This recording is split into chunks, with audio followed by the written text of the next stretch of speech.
to you, you know what I'm saying? It mean a lot, that's my head coach, and I've been through a lot, playing under him, and we've been through, like, we bumped heads in certain situations, but now, like, I see that he's, like, faith in me, and, he understands, like, what happened and things like that, so,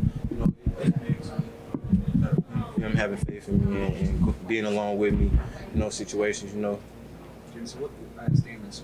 What do you learn from having to sit out the last 2 weeks? What does that sort of teach you? What have I learned? Just to be smarter, I guess, move smarter, be a bigger person in certain situations and things like that. So I would say those would be the main big things.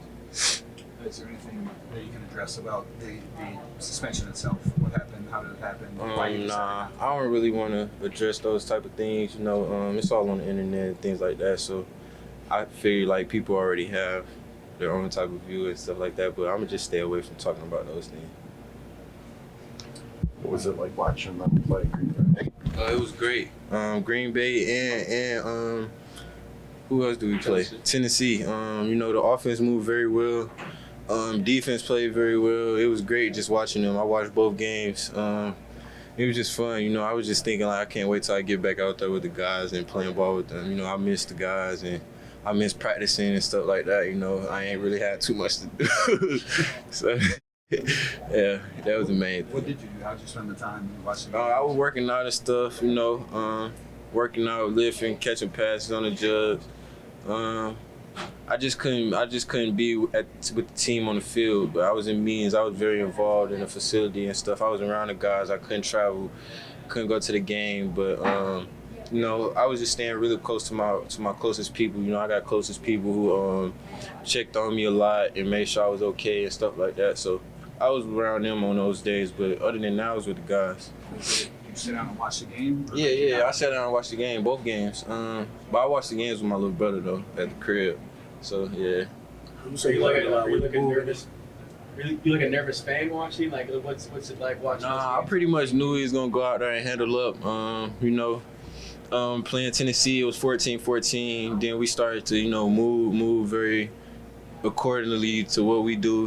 We started scoring a lot of points. Defense started playing very well. And then last week, I just knew, like, I had faith in our guys because how we play football. The conditions none of that really affect us how we play because we play how we play. And games like that, we just come out on top and we turn it up a notch. So I really wasn't nervous. I wouldn't say I was nervous. What advice has Campbell given you about going forward? Like I said, just to move smarter and be smarter, make the right decisions in the right times, and that would be the main thing. How do you go about doing that, though? Do you overthink things going forward? Do you double, triple check now? Like, how do you move now when you go through something, like that you have to go through back-to-back situations? I wouldn't say I got to do all that because, at the end of the day, I'm a normal person. I do normal things. I would just say that. Jameson, what's your message to fans who may be worried about your decisions and the repeated suspensions and concerned about, the distractions that have kind of come about?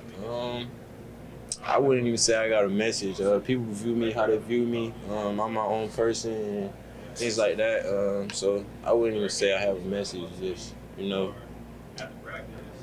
James, how about the gun incident? I can't speak on that.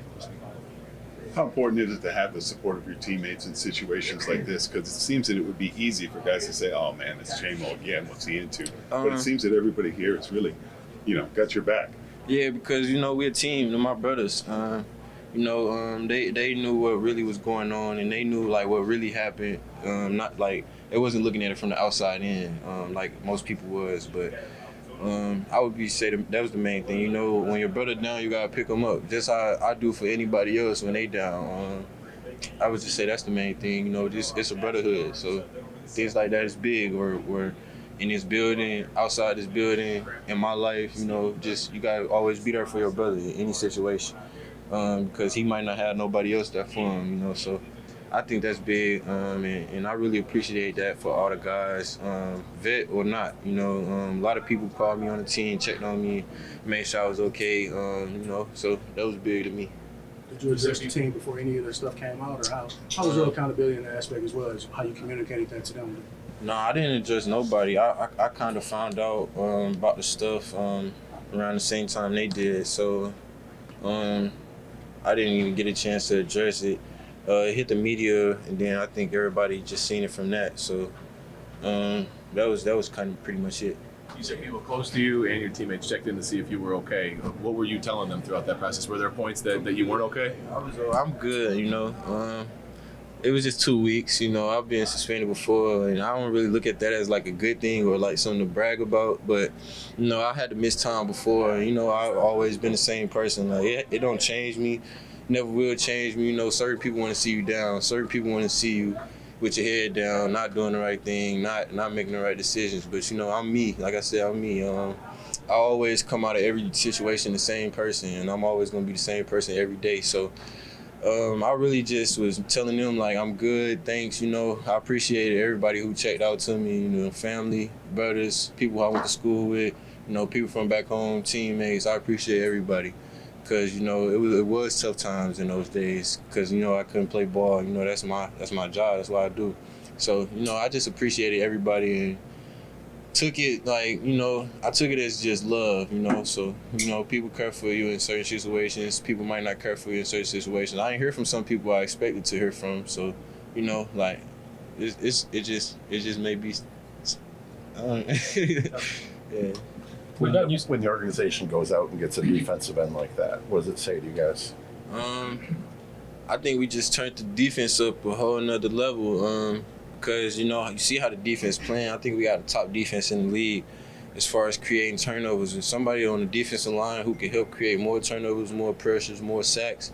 I'm looking forward to watching them play. You know, I know a lot of people from playing. I used to play Madden a lot, so I know a lot of people in the NFL from like playing Madden. And he used to be a problem on the Madden game. So I'm really praying that he come in and help us a lot. I know he will, but you know, I'm just praying that we turn the defense up just a whole another level, even though it's already up. But like, I know what he can do, and I know the plays he can make, the wreckage he could create on the D line to an offensive lineman, to a quarterback, and things like that. So you know, it's big. How much more can this offense get turned up? I mean, even with you coming back. You see, we scored like a lot of points without me. So you know, I think the offense is just moving real smooth right now. It's moving great. You know, we got a great offensive play caller who make the best decisions in the right times. You know, we go for it on fourth down. We're real aggressive. You know, we got like the way we practice over and go over our plays and details we be on. I think it's just great how we maneuver together and things like that. So I think we can turn it up a notch. We just I would say mid-season right now. Mm-hmm. So we got a lot more football to play. You know, hopefully make the playoffs and go far in the playoffs and show what we really could do. We've seen you make some big plays this year, but the game before the suspension kind of held in check a little bit. Then you have to sit out 2 games. What's your mentality, your mindset coming back onto this field? It's the same thing. I never really shed it away from it. You know, I just want to go out there and make plays. You know, that's my part in the game. I just make plays. You know, as far as if it's a run, if it's a pass, if it's anything. Like, I just want to go out there and make a play, create a play for somebody else, you know. So I would just say my mindset never changed. I've always been the same person. I had the same mindset and attack the game the same way every day. So that would be the main thing. What's the maybe teaching point from that, or do you still just disagree with the call and you don't plan to change anything? No, I most definitely agree with the call. I feel like my target was obviously high, but that was never my intentions to, you know, aim for the head. But moving forward, I do have to move my target down. What was your thoughts when you saw your teammates supporting you, put other pictures after the game, and just seeing the picture of you know, doing what you did? That's not something like I would want to, you know, show like I guess people to like notice me as that, and I feel like that was just a heat in the moment for me, and you know, I apologize to everybody that's seen that, and that won't happen again. Do you think the league is looking at you guys a little bit differently, the Lions, because you play with an edge and the whole villain angle and that type of thing? Did you feel that at all when you were ejected? In a way, but I guess that's just, you know, a part of the game. We're hot right now, the hottest team, and I feel like they do look at us every play, but we just got to keep on being us and playing our game. what's the reaction when people around the league say, you know, Kirby Joseph, Brian Branch, that's the best safety duo in the NFL right now? Oh, that means a lot. It shows how much hard work that we put in, but we know that this is only like the beginning, and we just got to keep on going to prove, you know, not only to everybody, but to ourselves that we are who we say we are. What was it like watching? What was it like watching Kirby do what he did in that game and make that play? Can you walk us through your perspective of it?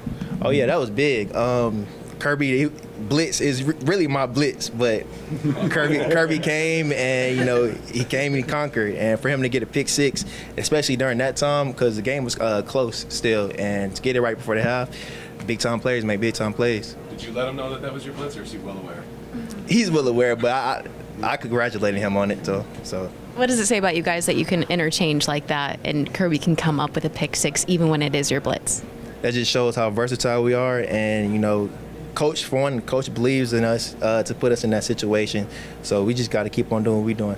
From the start, everyone keeps saying this defense is safety, very good for safeties. From your perspective as a player playing in it, why is it a good defense for safeties? I just feel like AG puts his safeties in, you know, the right positions for us to make plays. You know, because we're not really in man. We let the corners and nickels play man, and we're just roaming free. And as a safety, that's what you want to do. There's two interchangeable parts, like you and Kirby. Just what does that mean for a defense? Well, how much pressure does that put on opposing offenses?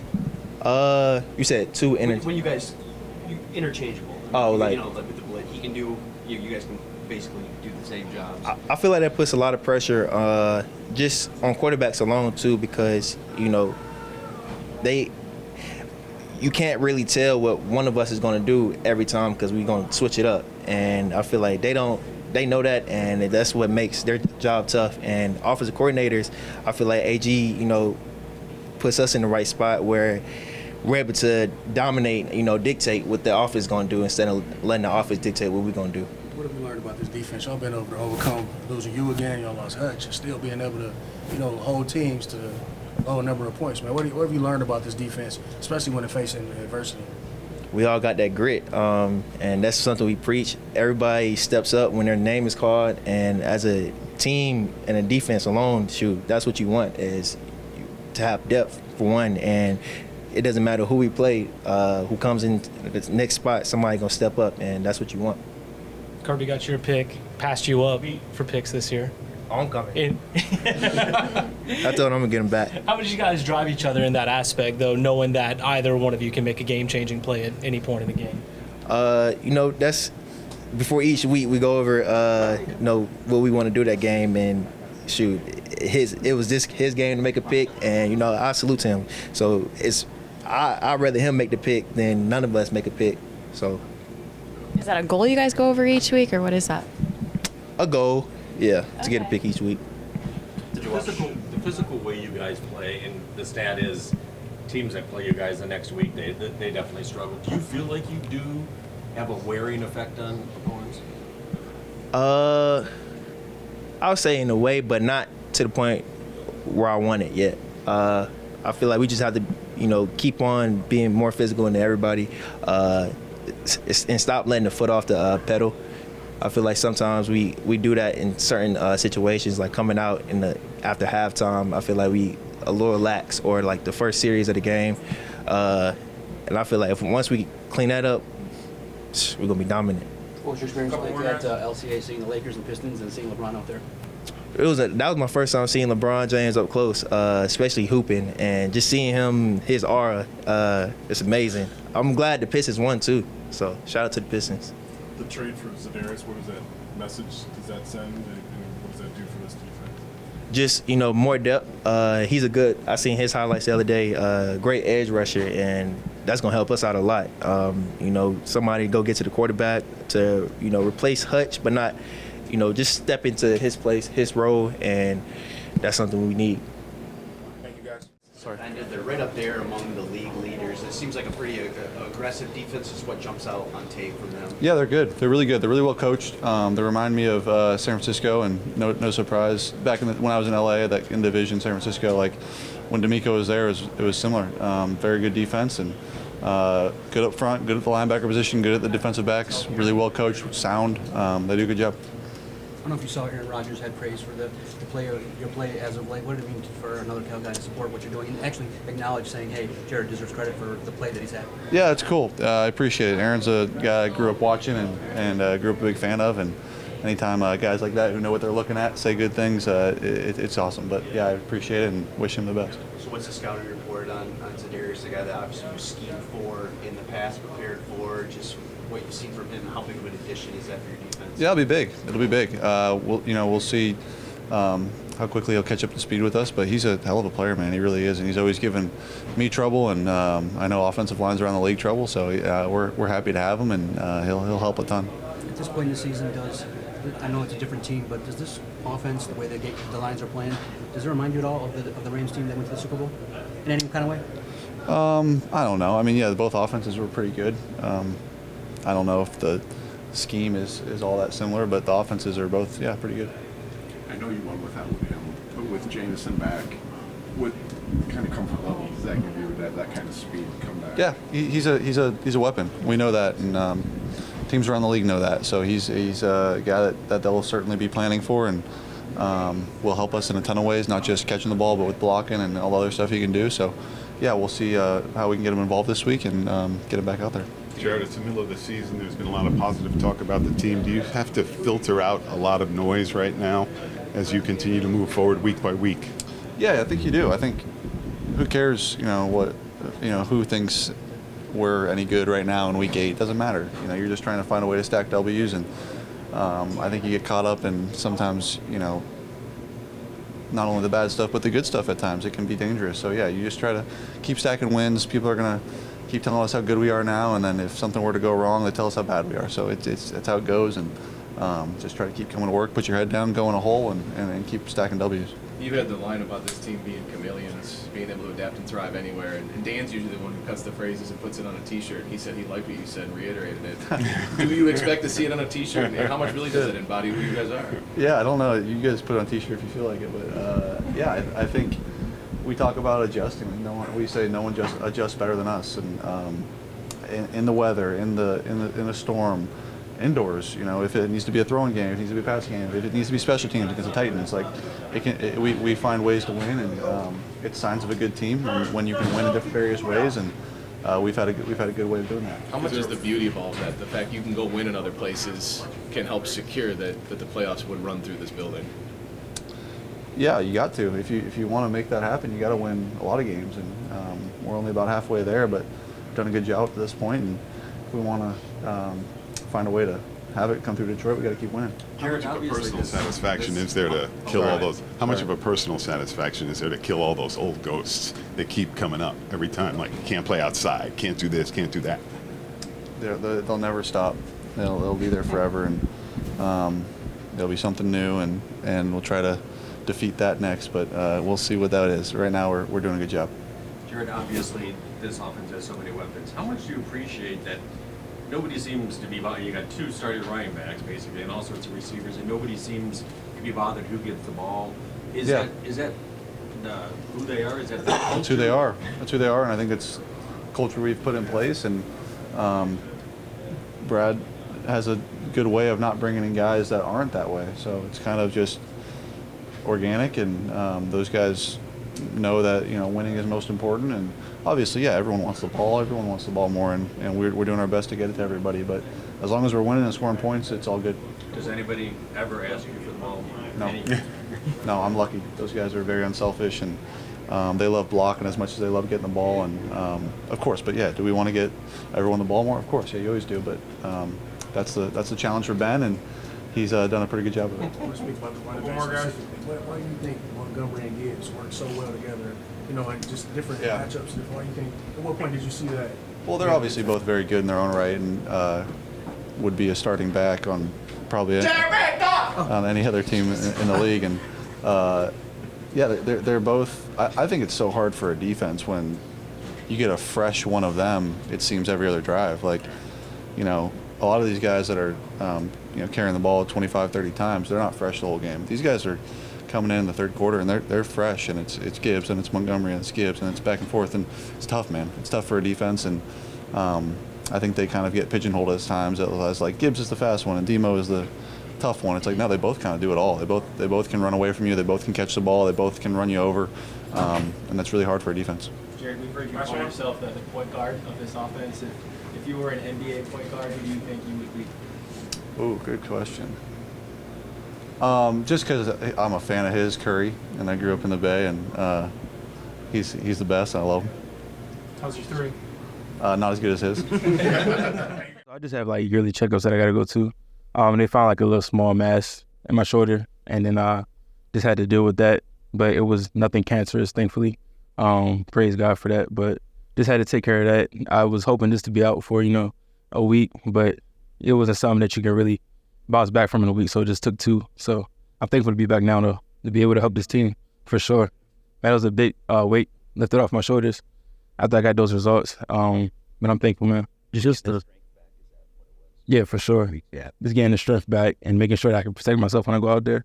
But I'm fully confident now to go out there and perform to the best of my abilities. So can you explain that just a little bit? I mean, you've gone through it. You went through all the treatments 6 years ago, I think now, and even to find a small mass. Like, what goes through your brain the days between the tests? Like, how challenging is that for you? It was definitely challenging, just because, of course, you know what you went through before, and I was just focused on the year football-wise, being able to help these guys win games, be there for my team.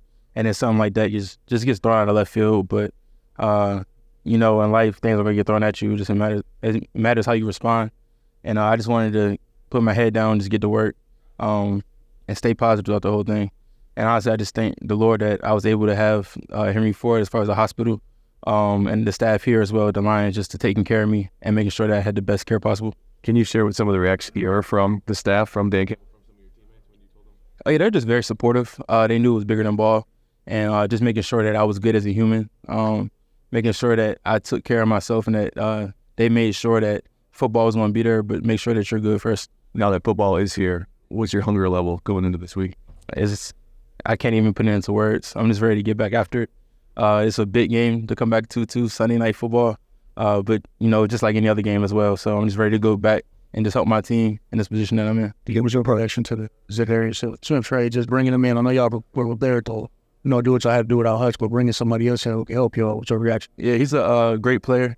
Kentucky dude, too. So good to have another Kentucky guy on the own. He actually played with my brother back in college, so I know him a little bit from the past, so I'm excited to have him here. What do you think he add to the just not only as a pass rusher, but just an all-around player. He's a great player.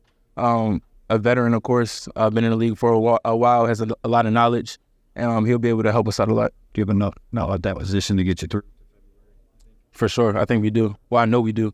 I know we have everything that we need in this room moving forward. He's not here, obviously. Dan said he'll be back Friday. How long does it take a couple of pass rushers to get used to each other? Does that even matter, I guess? Can you play opposite each other without kind of having a lot of reps? Yeah, we'll be able to figure it out. Of course, in practice, we'll get reps together and all of that, and then we'll be set up for the game perfect. Defense has been a little bit shakier recently. How much do you think your return and Za'Darius' addition can help stabilize that? I'm hoping that it will help. Of course, these guys have been playing their butts off as far as our defense and our defensive line. So I just want to get back out there and be able to help us even more. Of course, getting back to our identity and stopping on. Has it been weird sitting out and just watching? It definitely has. But I knew that this was going to have to happen. But I also knew that it was going to be a short return, and I was going to be ready to be back when I am right now. So they're still a relatively young player. I don't know what you picked up from Marcus in the time you were around him, but what can you pick up from a guy like Za'Darius around the block a few times? Just the wisdom, honestly. Za'Darius has been in the league for a while, so just everything from how he takes care of his body to how he rushes the passer, how he plays the run, tendencies. I'm just going to be picking his brain as soon as he gets here.